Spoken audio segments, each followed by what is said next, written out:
നമസ്കാരം. Trunk box എന്ന YouTube ചാനലിൻ്റെ പുതിയൊരു എപ്പിസോഡിലേക്ക് സ്വാഗതം. ഇന്ന് ട്രങ്ക് ബോക്സ് എന്ന ചാനലിൽ എത്തി നിൽക്കുന്നത് വളരെ സുന്ദരമായിട്ടുള്ള ഒരു കപ്പിൾസിനെ തേടിയാണ്. അവർ മറ്റാരുമല്ല, നമ്മുടെ സ്വന്തം സ്വാലിക് ആൻഡ് മുസിന. അപ്പോൾ നിങ്ങൾക്ക് ഒരിക്കൽ കൂടി ഞങ്ങളുടെ ചാനലിലേക്ക് സ്വാഗതം. കല്യാണം കഴിഞ്ഞിട്ട് ജീവിതം മുന്നോട്ട് പോകുന്നു. ഏത് രീതിയിലാണ്? എങ്ങനെയൊക്കെയുണ്ട്? സന്തോഷമായിട്ട് ഹാപ്പി ആയിട്ടൊക്കെ പോകുന്നത്.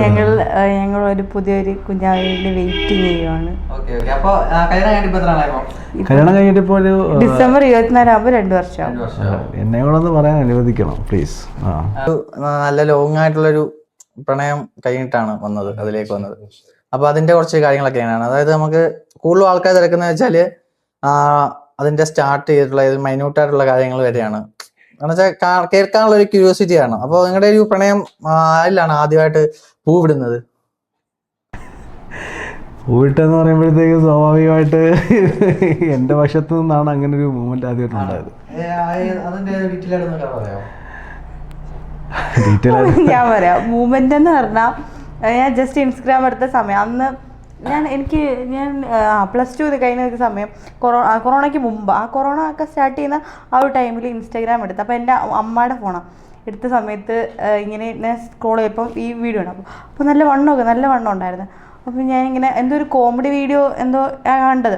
അപ്പോൾ ലൈക്ക് ചെയ്തിട്ട് അതിന് കമൻറ്റ് ചെയ്ത് പിറ്റേന്ന് നോക്കിയപ്പോൾ ഒരു ഹായ് വന്നു. ആ ഹായ്ക്ക് 2 ദിവസം കഴിഞ്ഞ റിപ്ലൈ കൊടുത്തത് അതിൽ തുടങ്ങിയതാണ്. അതിൽ പിന്നെ റിപ്ലൈ പിന്നെ കൂടിക്കൂടി പോയി.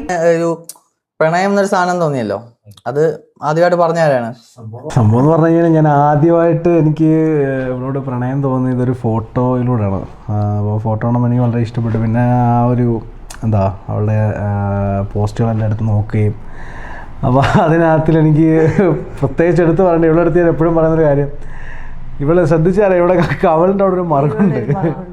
ആ മറുക കണ്ടിട്ടാണ് പ്രണയം ആദ്യമായിട്ട് മനസ്സിലുണ്ടായത്. അങ്ങനെ ഞാൻ മെസ്സേജ് അയച്ചു.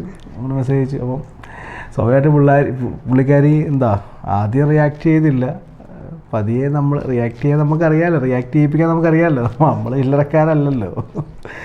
അങ്ങനെ സ്വാഭാവികമായിട്ട് അങ്ങനെ നമ്മളിങ്ങനെ അവരുടെ ഭാഗത്തുനിന്ന് ഒരു റിയാക്ഷൻ ഉണ്ടാവുന്ന വേണ്ടിയിട്ടുള്ള രീതിയിൽ നമ്മൾ അങ്ങനെ പ്രയോഗിക്കേണ്ടി വന്നില്ല. അത്രത്തോളം അങ്ങോട്ട് പോയിട്ടില്ല. 2-3 സ്റ്റെപ്പിനുള്ളിൽ നമ്മൾ കാര്യങ്ങൾ കറക്റ്റ് ചെയ്തു. അപ്പൊ ഈ ആദ്യത്തെ മെസ്സേജ് ചെയ്യുമ്പോൾ ഈ ഭാഗത്തുനിന്നുണ്ടായ പ്രതികരണം കാര്യങ്ങളൊക്കെ? ആദ്യത്തെ പ്രതികരണം എന്ന് പറഞ്ഞാൽ, എനിക്ക് സത്യം പറഞ്ഞാൽ ഞാൻ ഒട്ടും സിൻസിയർ അല്ല. ഒരു ടൈം പാസ് ആ ഒരു രീതിയിലാണ് കണ്ടത്. ജസ്റ്റ് മെസ്സേജ് അയക്കുക, ഫ്രണ്ട്സ് ആവാം, അങ്ങനെ ഒരു രീതിയിലാണ്. അപ്പം ഞാൻ വിചാരിച്ചത് പുള്ളിക്കാരനും അങ്ങനെ ആയിരിക്കത്തില്ല, മീൻസ് കുറിച്ച് അങ്ങനെ സീരിയസ് ഒന്നും ആയിരിക്കത്തില്ല, തമാശയ്ക്ക് വേണ്ടി എടുത്തെന്ന് വിചാരിച്ചു. പിന്നെ കുറേ കഴിഞ്ഞപ്പോൾ വീഡിയോ കോൾ ജസ്റ്റ് പരിചയപ്പെട്ട് 2-3 ദിവസം കഴിഞ്ഞപ്പോഴത്തേക്ക് ഇങ്ങോട്ട് വീഡിയോ കോൾ ചെയ്യാൻ തുടങ്ങി. ഇൻസ്റ്റാഗ്രാമിൽ വീഡിയോ കോൾ ചെയ്യാൻ തുടങ്ങി. അപ്പോൾ ഞാൻ എൻ്റെ അനിയത്തി എടുത്തു പറഞ്ഞു. അപ്പോൾ അവൾ ആദ്യം 2-3 വട്ടം പറഞ്ഞപ്പോൾ എടുത്തില്ല. മൂന്നാമത്തെ തൊട്ട് അവൾ പറഞ്ഞു എടുക്കടി എന്ന് പറഞ്ഞിട്ട് ഞാൻ വീഡിയോ കോൾ എടുത്തിട്ട് ഞാൻ എനിക്കിപ്പോഴും ടേബിളിൻ്റെ പുറത്ത് എടുത്തിട്ട് ഞാൻ ഒറ്റ ഓട്ടം ഓടി. അവളാണ് വന്ന് നോക്കിയത്. അപ്പോൾ പറഞ്ഞു എന്താ ഇത്ര നാണിച്ചിരിക്കുന്നതൊക്കെ പറഞ്ഞു. അന്ന് ഭയങ്കര ക്രിഞ്ച് ഡയലോഗ്. 8 വർഷമായെന്ന് പറഞ്ഞല്ലോ. അപ്പോൾ 8 വർഷത്തിൽ നിങ്ങൾക്ക് പ്രണയത്തിന്റെ ഇടയ്ക്ക് ഏറ്റവും മറക്കാൻ പറ്റാത്തായിട്ടുള്ള എന്തെങ്കിലും മൊമെന്റ്സ്? ഒരുപാട് മൊമെന്റ്സ് ഉണ്ട്. പറഞ്ഞ പോലെ അതിൽ ഏറ്റവും വലിയൊരു മൊമെന്റ്സ് 2 മിനിറ്റ് ഏറെ ചെയ്യുന്നൊരു സമയമുണ്ട്. അത് ഞങ്ങൾ എപ്പോഴും കൊറോണ സമയത്ത് ഞങ്ങൾ ഫസ്റ്റ് കണ്ടിട്ട് പിന്നെ ഞങ്ങൾ മിക്കവാറും അഴിക്ക് ബീച്ചാണ് സെയിം ഞങ്ങളുടെ കാണുന്ന സ്ഥലം. അപ്പം എന്നെ വന്ന് പിക്ക് ചെയ്യും, കരുനാപ്പിളിൽ നിന്ന് പിക്ക് ചെയ്യും. ഞാൻ ഇവിടെ എന്തെങ്കിലും പോകുന്നു പറഞ്ഞ് ഇറങ്ങും. ഇതൊക്കെ ഇപ്പോൾ എൻ്റെ വീട്ടിൽ കേൾക്കുമായിരിക്കും. അത് അപ്പോൾ പിക്ക് ചെയ്യും, ഞങ്ങൾ അഴിക്കിൽ പോകും കാണാം. അപ്പം കൊറോണ സമയത്ത് കുറേ ലോങ് ഏതാണ്ട് ഒരു 2 മാസത്തോളം കാണാതിരുന്നു. അപ്പം കുറച്ചൊന്ന് കൊറോണ കുറഞ്ഞ സമയത്ത് പറഞ്ഞാൽ നമുക്ക് കാണാം, മീൻസ് കുറച്ച് റെസ്ട്രിക്ഷനൊക്കെ കുറഞ്ഞു. അപ്പോൾ പോലീസൊക്കെ മീൻസ് അത്യാവശ്യ ആവശ്യങ്ങൾക്കൊക്കെ പുറത്തിറങ്ങാമെന്നൊരു ഇത് കൊടുത്തു. പക്ഷെ ബീച്ച് അതിലൊന്നും റെസ്ട്രിക്ഷൻ ഉണ്ടായിരുന്നു ആ സമയത്ത്. ആ സമയത്ത് അപ്പോൾ ഞങ്ങള് ബൈക്കിൽ വന്ന് മാസ്ക് ഒക്കെ ഇട്ട് വലിയ കാര്യത്തിൽ ബീച്ചിൽ ഇങ്ങനെ സംസാരിച്ചുകൊണ്ടിരുന്നു. 2 മാസം കഴിഞ്ഞിട്ട് കണ്ടാണ്. അപ്പം അതിൻ്റെ ഒരു ഇതിൽ സംസാരിച്ചുകൊണ്ടൊക്കെ ഇരുന്ന സമയത്ത് അത്രയും നാളുണ്ടായ അടിയും വഴക്കും കാര്യങ്ങളെല്ലാം സോൾവ് ചെയ്ത പ്രശ്നങ്ങളെല്ലാം പറഞ്ഞുകൊണ്ടിരുന്നപ്പോൾ ഞങ്ങളുടെ സൈഡിൽ ഫ്രണ്ടിൽ ഇരിക്കുന്ന ആ പിള്ളേരൊക്കെ നമുക്ക് ഭയങ്കരമായിട്ട് ഓടുന്നു. ഞങ്ങൾ വെച്ചാൽ എന്തെങ്കിലും പ്രശ്നമായിരിക്കും. ഞങ്ങൾ നോക്കിയപ്പോൾ ഞങ്ങളുടെ ഫ്രണ്ടിൽ പോലീസിൽ ആത്തിക്കൊണ്ടിരിക്കുക. ഹെൽമെറ്റ് അവിടെ ഇട്ട് എൻ്റെ ചെരുപ്പ് ഓടിയിട്ടിട്ട് ഞങ്ങൾ ഓടി, ബീച്ചിൽ നിന്ന് ഓടി ഇറങ്ങി ബാക്കിൽ കൂടെ ഓടി ഇത് വേറെ വഴിയിൽ ഞാൻ വേറെ വഴിയിലോട്ട് പോയി ഞാൻ കണ്ടപ്പോൾ ഞാൻ ഒറ്റയ്ക്കായി. ഞാൻ ഏതൊക്കെയോ അമ്മച്ചിമാരുടെ വീടിന്റെ ബാക്കിൽ പോയി ഞാൻ ഒറ്റയ്ക്ക് നിൽക്കുന്നത്.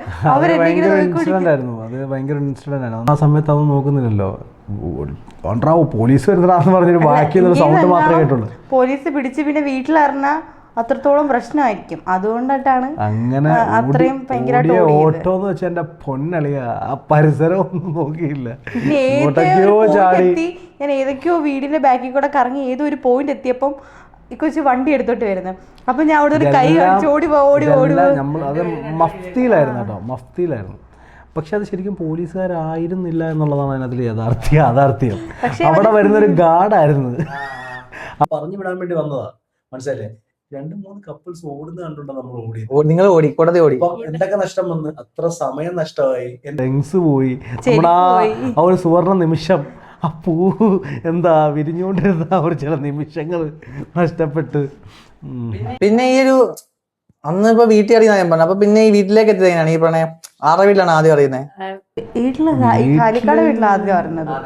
എനിക്കങ്ങനെയുള്ള നമ്മുടെ വീട്ടിലങ്ങനെ പ്രശ്നങ്ങളോ കാര്യങ്ങളോ ഫുൾ സപ്പോർട്ടോ. അപ്പം ഞാൻ എൻ്റെ മനസ്സിലുള്ള കാര്യങ്ങൾ തുടർന്ന് പറഞ്ഞു, ഓക്കെ പറഞ്ഞു. അവർക്കെല്ലാം ഭയങ്കര ഇഷ്ടവും കാര്യങ്ങളൊക്കെ. അവരുടെ ഭാഗത്തുണ്ടായ റെസ്പോൺസ് എങ്ങനെയായിരുന്നു?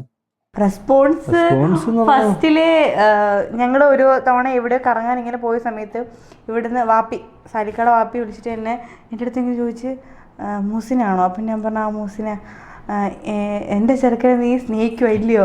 അപ്പം ഞാൻ പറഞ്ഞു ആ സ്നേഹിക്കുവോ. നിനക്ക് അവനെ ഇഷ്ടമാണോ? ഞാൻ പറഞ്ഞു ആ ഇഷ്ടമാണ്. എന്നിട്ട് എന്നെ ഭയങ്കരമായിട്ട് പേടിപ്പിക്കുന്ന രീതിയൊക്കെ സംസാരിച്ചു. അപ്പൊ എന്നോട് പറഞ്ഞു വെച്ചിരിക്കാനും വാപ്പി ഭയങ്കര പാവവും ഉമ്മിച്ചാണെങ്കിൽ മീൻസ് എന്തെങ്കിലും ഉണ്ടെങ്കിൽ പെട്ടെന്ന് വഴക്കുറേ അങ്ങനെ ഒരു ക്യാരക്ടർ. ഞാൻ ചിന്തിച്ച് വെച്ചിട്ട് ഓപ്പോസിറ്റായിട്ട് വാപ്പി സംസാരിച്ചപ്പോൾ ഞാൻ പെട്ടെന്ന് പേടിച്ചു പോയി. കുറേ നേരം ഇവിടുത്തെ സഫീർ അനിയനാണ് ഏറ്റവും കൂടുതൽ ഞങ്ങൾ സപ്പോർട്ട് ചെയ്തിട്ടുള്ളത്. അപ്പം അവൻ ഇതിനൊക്കെ ഞങ്ങൾ സ്റ്റാർട്ട് ചെയ്ത സമയത്ത് അവൻ അറിയാം, റിലേഷൻ ആരൊക്കെ അറിയാം. അപ്പോൾ അവൻ പറഞ്ഞു ഇതൊക്കെ വാപ്പി പ്രാങ്ക് ചെയ്ത് തന്നില്ല, അപ്പം നിന്നെ പറ്റിക്കാൻ വേണ്ടി അതൊക്കെ പറഞ്ഞ് അങ്ങനെ ഫസ്റ്റിൽ ഇവിടെയാണ് എല്ലാവരും അറിഞ്ഞത്. അപ്പൊ പിന്നെ അത് മുസ്ലിങ്ങളുടെ വീട്ടിലേക്ക് വരുമ്പോൾ എങ്ങനെയായിരുന്നു? പിന്നെ മുസ്ലിം വീട്ടിൽ എങ്ങനെ ഏതോ റിലേഷൻ ആയാലും അത് എപ്പോഴാണെന്നുണ്ടെങ്കിൽ അത് അറിയേണ്ട സമയത്ത് അത് അറിയില്ലേ. അങ്ങനെ അറിഞ്ഞതിന് ശേഷം ഇതേപോലെ സ്വാഭാവികമായിട്ട് ഒരു പെൺകുട്ടിയുടെ വീട്ടിൽ സംഭവിക്കുന്ന രീതിയിലുള്ള കാര്യങ്ങളെല്ലാം അവരുടെ വീട്ടിൽ മുസ്ലിങ്ങളുടെ വീട്ടിൽ സംഭവിച്ചു. അങ്ങനെ വലുതായിട്ട് സംഭവിച്ചെന്ന് പറഞ്ഞാൽ മീൻസ് ഫസ്റ്റ് സമയത്ത് സാരികൾക്ക് ജോലി ഇല്ലായിരുന്നു. ഫസ്റ്റ് ആദ്യമേ എൻ്റെ വാപ്പ അക്സെപ്റ്റ് ചെയ്തത് സ്പോട്ടിൽ തന്നെ പുള്ളിയെ വിളിച്ച് സംസാരിച്ച്. ഇപ്പം ഈ കൊച്ചിൻ്റെ സ്വഭാവം വെച്ച് എല്ലാവരെയും മെഴുകിയെടുക്കാൻ അങ്ങനെ ഒരു കഴിവുള്ള ആളാണ്. അപ്പം വാപ്പയ്ക്ക് ഭയങ്കര ഇസ്ലാമികത്തോടെ സംസാരിച്ചു. വാപ്പയ്ക്ക് ഭയങ്കര ഇഷ്ടപ്പെട്ടു, ഉമ്മായിക്കും ഇഷ്ടപ്പെട്ടു. എന്നിട്ട് ശനിയാഴ്ച കഴിഞ്ഞിട്ട് പിറ്റേന്ന് ഞായറാഴ്ച തന്നെ വാപ്പ ഒറ്റയ്ക്ക് ഇവിടെ വന്നു. ഇവിടെ വീട്ടിൽ തന്നെ ആരെയും അറിയിച്ചില്ല, ഒറ്റയ്ക്ക് ഇവിടെ തന്നെ. ഞാൻ പറഞ്ഞു വാപ്പ ഇവിടെ വരുന്നുണ്ട്, ഇവിടെ വന്ന് സംസാരിച്ചു. അപ്പോൾ പറഞ്ഞു കുറച്ച് നാളോടെ കഴിയട്ടെ, ഇഷ്ടമാണെന്നുണ്ടെങ്കിൽ നമുക്ക് നടത്താം എന്നൊരു ഇതിൽ പറഞ്ഞു കഴിഞ്ഞിട്ട് കുറേ കഴിഞ്ഞപ്പോൾ എൻ്റെ അടുത്ത് ജോലിയൊന്നും ആയില്ലല്ലോ, ജോലി ആവട്ടെ എന്ന് പറഞ്ഞു. കുറേ കൂടെ അങ്ങോട്ട് പോയി വരുമ്പോഴത്തേക്കും പുള്ളിക്ക് ടെൻഷൻ ആവാൻ തുടങ്ങി. ഇയാൾക്ക് ജോലിയില്ല. ഷോർട്ട് ഫിലിം അങ്ങനത്തെ പാപ്പയുടെ മൈൻഡ് സെറ്റ് വേറെ. എന്നെ ഒരു ഗവൺമെന്റ് ജോലിക്കാരെ കൂടെ കല്യാണം കഴിപ്പിക്കണം, ഞാൻ നഴ്സിംഗ് പഠിക്കും, ആ ഒരു ടൈപ്പായിരുന്നു. അപ്പോൾ ഞാൻ പറഞ്ഞു ഇല്ല പാപ്പ ശരിയാവും, ഗൾഫിൽ പോവും, അങ്ങനെ ഒരു ടൈപ്പ് പറഞ്ഞപ്പം പുള്ളിക്കാരനൊട്ടും അക്സെപ്റ്റ് ചെയ്യാൻ പറ്റുന്നില്ല. പിന്നെ പറഞ്ഞു അങ്ങോട്ട് വിളിച്ച് സംസാരിച്ചു പുള്ളിയും ചാക്കിട്ട്. പിന്നെ കുഴപ്പമായിട്ടൊന്നുമില്ല. പിന്നെ എല്ലാം പെട്ടെന്നായിരുന്നു, അങ്ങോട്ടും ഇങ്ങോട്ടും സെറ്റായി. 1 വർഷത്തിനുള്ളിൽ സെറ്റായി കല്യാണം ഉറപ്പിച്ചു. എന്തായാലും ഇപ്പൊ ഈ വീഡിയോ കാണുന്നവരെല്ലാവരും നിങ്ങൾ മറ്റേ നേരത്തെ പോലീസിന്റെ അടി കൊണ്ട് കൂടി ആദ്യത്തെ യാത്രയെ പറ്റി പറയുന്ന കാര്യങ്ങൾ എല്ലാവരും കണ്ടുകൊണ്ടിരിക്കുമായിരിക്കും. എനിക്ക് ശരിക്കും പറഞ്ഞാൽ അത് ഓർത്തിട്ട് ഭയങ്കര ഒരു തമാശ എപ്പോഴും ഓർത്താലും ചിരിയാണ്. ഇപ്പം പോലീസ് ആയതുണ്ടെങ്കിൽ അവർ പിടിച്ചായിരുന്നെങ്കിൽ ഉറപ്പായിട്ടും വീട്ടിലായിരിക്കും. കാരണം എത്ര വയസ്സ് കഴിഞ്ഞാണെങ്കിലും ഇങ്ങനെ 2 പേരെ പുറത്ത് കാണുമ്പോൾ പിടിക്കുമല്ലോ.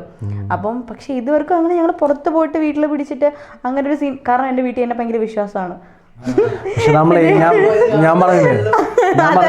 എൻ്റെ വീട്ടിൽ എന്നെ ഭയങ്കര വിശ്വാസമാണ്. കാരണം ഞാൻ എത്ര രാത്രി വന്നാലും, എനിക്ക് കുറേ കൂട്ടുകാരുണ്ട്, എത്ര രാത്രി വന്നാലും എന്നെ അവരൊന്നും പറയത്തില്ല. കാരണം എനിക്ക് അങ്ങനെയുള്ള ഫ്രീഡം തന്നിട്ടുള്ളൂ. ഞാൻ ഏത് ബോയ്സോട് സംസാരിച്ച് അങ്ങനെ ഒരു കുഴപ്പമൊന്നുമില്ല. പ്രപ്പോസ് ചെയ്തായി പറഞ്ഞല്ലോ, അപ്പൊ ആ പ്രപ്പോസ് ചെയ്തൊരു രീതി എങ്ങനെയായിരുന്നു? മെസ്സേജ് അയച്ചായിരുന്നു അതോ പ്രപ്പോസ് ചെയ്തല്ല ബ്രോ? അതിനകത്ത് ഇൻട്രസ്റ്റിംഗ് ആയിട്ടൊരു കാര്യം, പ്രപ്പോസ് ചെയ്ത സീനല്ല. ആദ്യമായിട്ട് ഫസ്റ്റ് മീറ്റപ്പ് എന്ന് വെച്ച് കഴിഞ്ഞാൽ ഞാൻ രാവിലെ തന്നെ കുളിച്ചൊരുങ്ങി കറക്റ്റ് കറക്റ്റ് ടൈമിങ്ങിൽ ഞാൻ ആദ്യമായിട്ട് കറക്റ്റ് ടൈമിങ്ങിൽ ഒരിടത്ത് പോകുന്നത്. ഫസ്റ്റ് അറ്റംപ്റ്റ് ആണ്, എൻ്റെ അറ്റംപ്റ്റ് ആണത്. ശ്രദ്ധിച്ചു. എൻ്റെ ഫ്രണ്ടിൻ്റെ ഒരു ഡ്യൂക്ക് എടുത്തിട്ട് ഞാൻ ഇവിടെ കാണാൻ വേണ്ടിയിട്ട് തെക്കുംഭാഗം SBI ബാങ്കിൻ്റെ അവിടെ പോയി. അവിടെ ചെന്നിട്ട് ഒരുപാട് നേരം നോക്കി. ഞാൻ ഇവിടെ വീഡിയോ കോളിലൂടെ ജസ്റ്റ് ഒന്ന് കാണുന്നതല്ലാതെ ഫോട്ടോസിലൂടെ മാത്രമേ കണ്ടിട്ടുള്ളൂ. അപ്പം ഞാൻ ഇങ്ങനെ എൻ്റെ മനസ്സിനൊത്ത ആ സുന്ദരി നീ എവിടാണെന്നുള്ള രീതിയിൽ ഞാൻ ചിന്തിച്ചുകൊണ്ട്, കാരണം ഇപ്പൊ ഇങ്ങനെയൊക്കെ പറഞ്ഞില്ലേ മച്ചാ, നിങ്ങളിപ്പോ ഇന്റർവ്യൂ ചെയ്തിട്ട് പോവും. റൂമിൽ ഏറ്റി എന്നെ കുനിച്ചിർത്തി കൂമിടിച്ചാലേ ഉത്തരവാദിത്തം ആരും പറയത്തില്ല. എനിക്ക് കിട്ടുന്നത് ഞാനും മാത്രമേ ഉള്ളൂ സാക്ഷി. അത് വിട്, അത് മാറ്ററല്ല.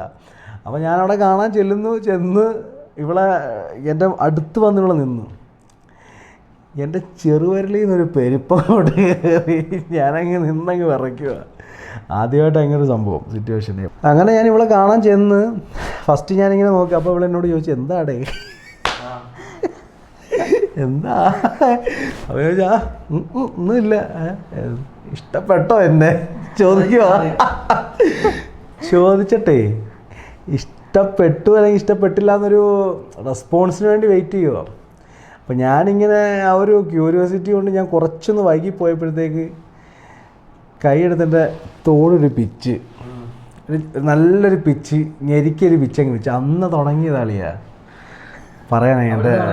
അപ്പൊ ആ ഒരു മൊമെന്റ് എങ്ങനെ ഉണ്ടായിരുന്നു ഫസ്റ്റ് ആദ്യമേ കാണുമ്പോഴത്തെ? ഞാൻ പറഞ്ഞില്ലേ അല്ല ഇത് കാണണമെന്ന് ആരാ പറഞ്ഞത്? ആദ്യമായിട്ട് കാണണോ, ഫസ്റ്റ് ടൈം മീറ്റ് ചെയ്യണമെന്ന് പറഞ്ഞല്ല. നാളെ എനിക്ക് ഇങ്ങനെ ഒരു ആവശ്യമുണ്ട്, ഞാൻ പുറത്ത് പോകുന്നുണ്ട്. ഞാൻ പറഞ്ഞല്ലോ കൊറോണ സമയമായിരുന്നു. അപ്പം വരുന്നോന്ന് ചോദിച്ചു. അപ്പോൾ പറഞ്ഞ വരാം, കുഴപ്പമില്ല, ഫസ്റ്റ് ഇല്ലല്ലേ, അപ്പോൾ എത്ര ത്യാഗം സഹിച്ചാലും വരും. പക്ഷേ കല്യാണം ഇത് സ്നേഹിച്ച ശേഷം പറഞ്ഞെങ്കിൽ അത്ര ദൂരമൊന്നും ആൾ വരത്തില്ലായിരുന്നു.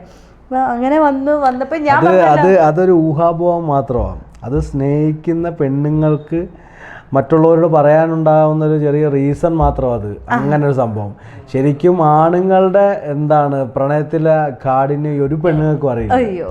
അവരെത്ര റിസ്ക് എടുത്ത് എവിടം വരെ പോകും അല്ലെങ്കിൽ എന്തെല്ലാം ചെയ്യുമെന്നുള്ള കാര്യത്തെക്കുറിച്ച് ഒരിക്കലും പെണ്ണുങ്ങൾക്ക് പറയാൻ പറ്റില്ല, അല്ലേ? അത് ആണുങ്ങൾ എന്തെല്ലാം ചെയ്തിട്ടാണ് നിങ്ങൾ കാണാൻ വരുന്നതെന്നും അല്ലെങ്കിൽ എന്തെല്ലാം റിസ്ക് അനുഭവിച്ചിട്ടാണ് നിങ്ങളെ എൻ്റർടൈൻ ചെയ്യുന്നതെന്നും അത് അവർക്ക് മാത്രമേ അറിയത്തുള്ളൂ. ഞാൻ ഫസ്റ്റ് ടൈം കണ്ട ഫോണിൽ കൂടെ കോരെ ഇങ്ങനെ സംസാരിച്ചുകൊണ്ടെങ്കിൽ പെട്ടെന്ന് കണ്ടപ്പം പിന്നെ അതുകൊണ്ട് ഇങ്ങനെ നോക്കിക്കൊണ്ട് നിൽക്കുന്നത്. അപ്പം എനിക്കില്ല പോകണം, ഫസ്റ്റ് ആദ്യമായിട്ട് കാണും. ഞാൻ ഇങ്ങനെ സംഭവം ഇങ്ങനെ എനിക്ക് ആദ്യമായിട്ട് ഒരിക്കലും അല്ല അത് ഞാൻ സമ്മതിച്ചു തരത്തില്ല.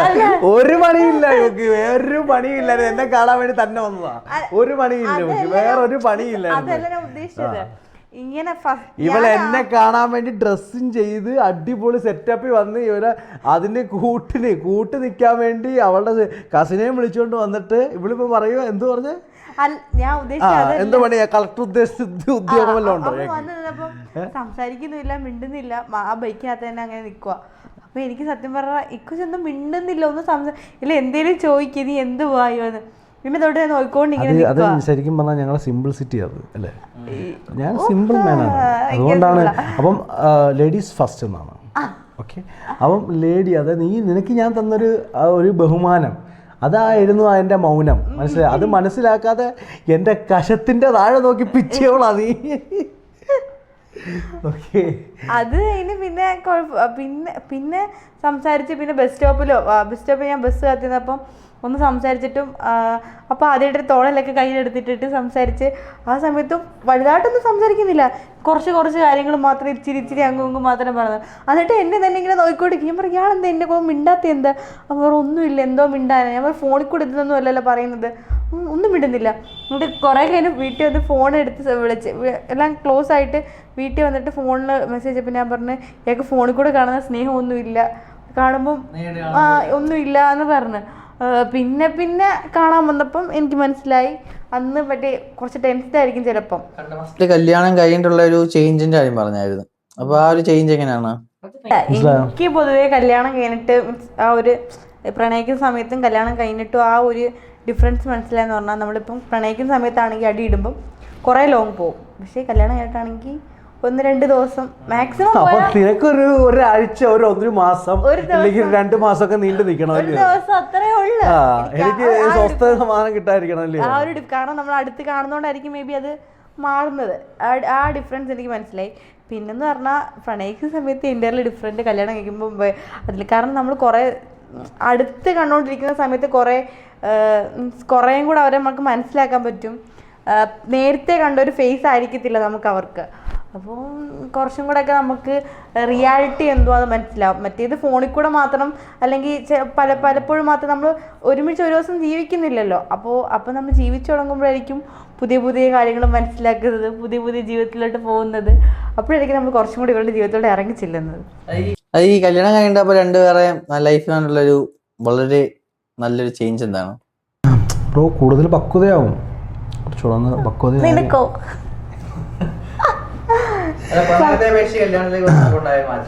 കല്യാണം അത് എന്ന് പറയുമ്പോഴത്തേക്ക് എന്താ, നമ്മളിപ്പോ ഒരു വലിയ ഫാമിലി. ഞാൻ പറയാം, മീൻസ് നമ്മൾ എക്സ്പെക്ട് ചെയ്യുന്ന എന്തുവാണോ, പക്ഷെ അതൊന്നും ആയിരിക്കത്തില്ല നമ്മുടെ ലൈഫിൽ നടക്കാൻ പോകുന്നത്. മീൻസ് നമ്മൾ കല്യാണത്തിന് മുമ്പ് നമ്മൾ കുറെ എക്സ്പെക്ട് ചെയ്തോണ്ട് വരും, നമ്മുടെ ലൈഫ് ഇങ്ങനെ ആയിരിക്കും, നമ്മുടെ ലൈഫ് ഇങ്ങനെ ആയിരിക്കും. വലിയ ചേഞ്ചിനെ കുറിച്ച് അദ്ദേഹം ചോദിച്ചത്. എക്സ്പെക്ട് ചെയ്യുന്നത് നമ്മൾ ചിലപ്പം നീ ഒന്നടങ്ങ് എക്സ്പെക്ട് ചെയ്യുന്നത് ചിലപ്പോൾ നമ്മൾ മീൻസ് അവിടെ പോകുമ്പോൾ അങ്ങനെയായിരിക്കും, ഇങ്ങനെയായിരിക്കും, ഭയങ്കര സ്നേഹമായിരിക്കും. പക്ഷെ അങ്ങനെയൊന്നും ആയിരിക്കത്തില്ല. റിയാലിറ്റിയിലോട്ട് വരുമ്പോൾ എൻ്റെ ഭയങ്കര ഡിഫറെൻ്റ് ആയിരിക്കും.